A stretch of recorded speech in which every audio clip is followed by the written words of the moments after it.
Pause for a moment, don't rush past this. What you're about to hear isn't emotional hype, it's spiritual truth. Something has shifted. For a long time, it felt like your life was under silent attack. Not loud chaos, just steady loss, effort without reward, progress without results, income that never stayed long enough to make sense. You did the work, you followed the rules, you stayed faithful, yet somehow, things kept slipping through your fingers, and you kept asking God questions no one talks about. Why does it seem like the wrong people advance? Why do I obey, yet struggle? Why does it feel like I'm always starting over? That confusion wasn't weakness, it was evidence of a battle you couldn't see, because theft doesn't always look like stealing money. Sometimes it looks like delayed opportunities. Sometimes it looks like favor redirected. Sometimes it looks like time drained, energy wasted, or seasons lost to battles you were never meant to fight. But here is the turning point. The thief is no longer hidden. In Scripture, God makes something very clear: loss is not the end of the story when exposure happens. Heaven does not ignore injustice. When what was taken is identified, a higher law steps in. The Bible doesn't say, if the thief feels bad. It says, if the thief is found. That distinction matters, because once exposure happens, mercy is no longer the conversation, restitution is. Proverbs 6:31 reveals a principle many people read, but never fully receive. When theft is proven, restoration is not optional. Compensation is enforced, and it doesn't come back small. Sevenfold restoration isn't symbolic, it's legal language in the spirit realm. It means repayment beyond replacement. It means what was lost plus what should have been gained if the loss never happened. Let me speak plainly. This is why things felt blocked for so long. This is why effort didn't equal reward. This is why it felt like your bucket had holes you couldn't patch. It wasn't laziness. It wasn't lack of faith. It wasn't because God forgot you. It was because the season required exposure before recovery. And exposure has now taken place. You didn't arrive here randomly. Moments like this don't happen by accident. When God is about to reverse a pattern, He first brings understanding. When He's about to restore, He first brings clarity. This is not a motivational message telling you to hang on. This is a notice of enforcement. The season of unexplained loss is closing. The season of forced return is opening. What was delayed will return with speed. What was diverted will be redirected. What was stolen will come back with witnesses. And hear this carefully. Restoration doesn't always arrive the way you expect, but it always arrives in a way you can't deny. You didn't miss your moment. Your moment was protected until the thief was exposed. And now that he's been found, the law has spoken. Notice how precise heaven is when it speaks about restoration. God does not use vague language, especially when it comes to money and resources. He does not say the finances may come back. He does not say the wealth should be returned. He declares that it will be returned. That is not motivation, that is a verdict. What you are receiving in this season is not encouragement to try again. It is a financial judgment being enforced from the highest authority. This is forced restitution. You must understand the financial nature of your enemy. Satan does not simply attack faith, he attacks supply. He targets income streams, savings, investments, opportunities, and timing. He specializes in financial blockage, delayed payments, lost contracts, unpaid labor, stolen ideas, and unexpected expenses that drain accounts overnight. The enemy never releases money willingly. He hoards resources that do not belong to him. He sits on finances illegally, hoping frustration will make you accept loss as normal. That's why God is stepping in not as a negotiator, but as an enforcer. When God enforces, pressure follows. Look at the pattern in Scripture. The Israelites weren't just enslaved physically, they were financially exploited. They worked without wages. They generated wealth they never touched. For 400 years, their labor enriched Egypt while their own family stayed poor. That is economic oppression. When the time of deliverance came, Pharaoh had no intention of paying them. He wanted free labor without compensation. But God applied pressure, not prayer points alone. But consequences. The economy of Egypt began to collapse. Systems failed. Wealth became unstable. The pressure increased until the very people who once refused to pay were now handing over their money. The Bible says silver and gold were transferred. That is not symbolic. That is literal wealth movement. God forced a financial transfer. That same principle is active in your life right now. God has been reviewing your financial history. He has seen the unpaid efforts, the salaries that were too small for the work you did, the businesses that failed because of sabotage, the money others owed you but never returned, the debts that came from emergencies you didn't create. And God is responding. He's saying, I am garnishing the enemy's resources. I am seizing stolen finances. I am enforcing repayment for lost income, delayed breakthroughs, and financial injustice. And understand this, God does not restore money at face value. Heaven does not do even exchange. God applies divine interest. If the enemy drained your finances for 1 year, God restores with multiple streams. If money disappeared suddenly, God replaces it through unexpected channels. If debts followed you unfairly, God cancels them and adds surplus. If opportunities were stolen, God brings better ones with higher returns. This is not about barely getting back to zero. This is about overflow that proves the loss is finished. 7 represents completion. It means God restores so fully that lack no longer has a legal argument in your life. When God is done, people won't be able to trace your current wealth to your past struggle. The math won't add up because it's divine. But here is where you come in. You cannot be passive about money restoration. Silence empowers resistance. As long as you say, maybe I was meant to be broke, or I guess that money is gone forever, the enemy keeps holding what heaven has already ruled against him. You must align your words with the verdict. You must declare that your finances are being restored. You must reject the idea that loss was permanent.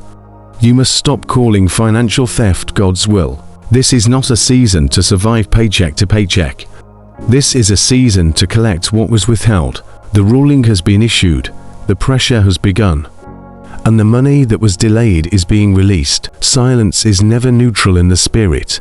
When you stay quiet, the enemy assumes consent. He treats your patience like permission and your endurance like surrender. That's why this moment matters. There comes a point when faith must speak, not with emotional rage, but with holy resolve. A moment when something rises inside you and says, enough. You look at what has been delayed, withheld, or taken, and you recognize the truth. This never belonged to darkness. This is where righteous authority activates. We are not approaching God as victims today. We are standing as representatives of a finished work. What we are doing right now is not pleading, it is enforcement. Heaven has already ruled. We are simply carrying out the order. Prepare your heart. This is not casual prayer. This is a legal exchange in the spirit. If you can, lift your hands not as a request, but as a posture of receiving. Open palms mean you are ready to take delivery. You are not asking for mercy. You are collecting what has been awarded. Now speak with intention. Let your words carry weight. Father God, Supreme Judge and Righteous Ruler, I come before you in the authority of the name of Jesus. I thank you that nothing stolen from me was ever hidden from you. You saw the loss I couldn't explain. You saw the money that disappeared. You saw the opportunities that were blocked. You saw the nights I carried stress in silence. Today, I align myself with your law. Your word declares that when theft is exposed, repayment is enforced. The one who took what did not belong to him must restore in full and beyond. I declare that exposure has already happened. The devourer has been identified, and now I call for execution of judgment. I reject loss as my identity. I reject lack as my future. I refuse to normalize financial struggle that you never authorized. In the name of Jesus, I address every force that has interfered with my harvest. Remove your grip from my finances. Release what you have been holding illegally. Return the income that was drained. Return the resources that were diverted.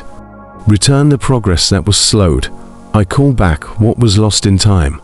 I call back what was stolen in money.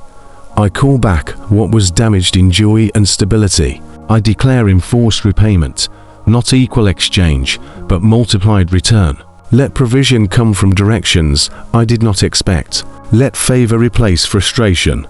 Let overflow speak louder than loss ever did. I speak to every region, every system, every channel connected to my supply. Do not delay. Do not resist.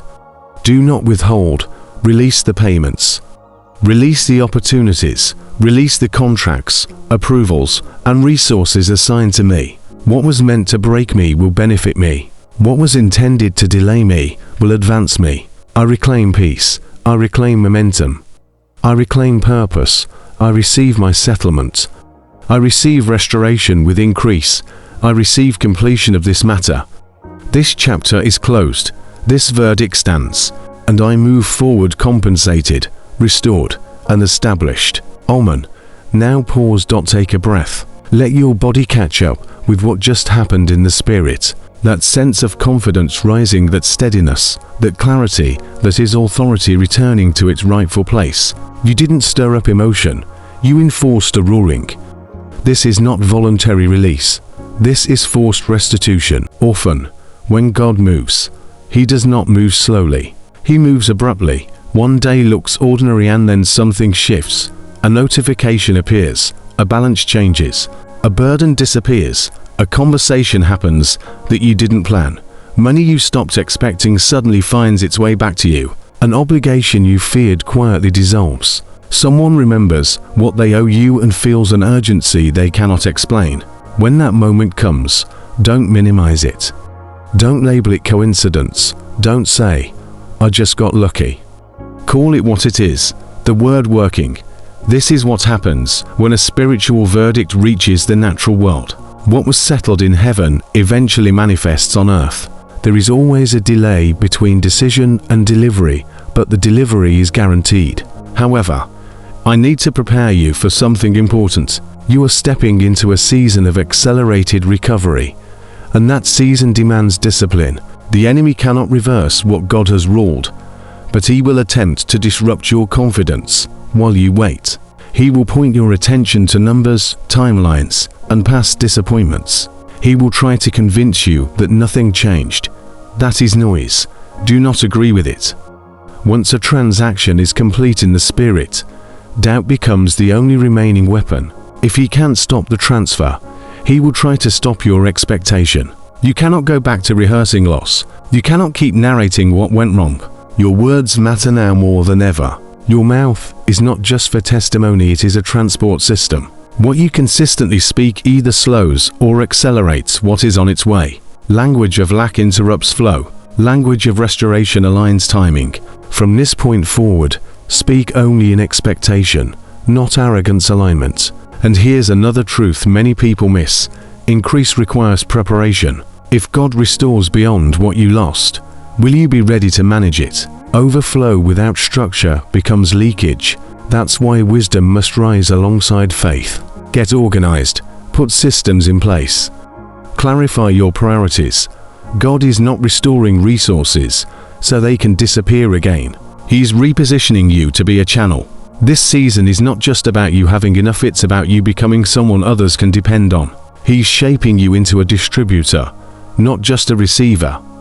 That's why connection matters. You were never meant to fight financial and spiritual battles alone. Isolation weakens endurance.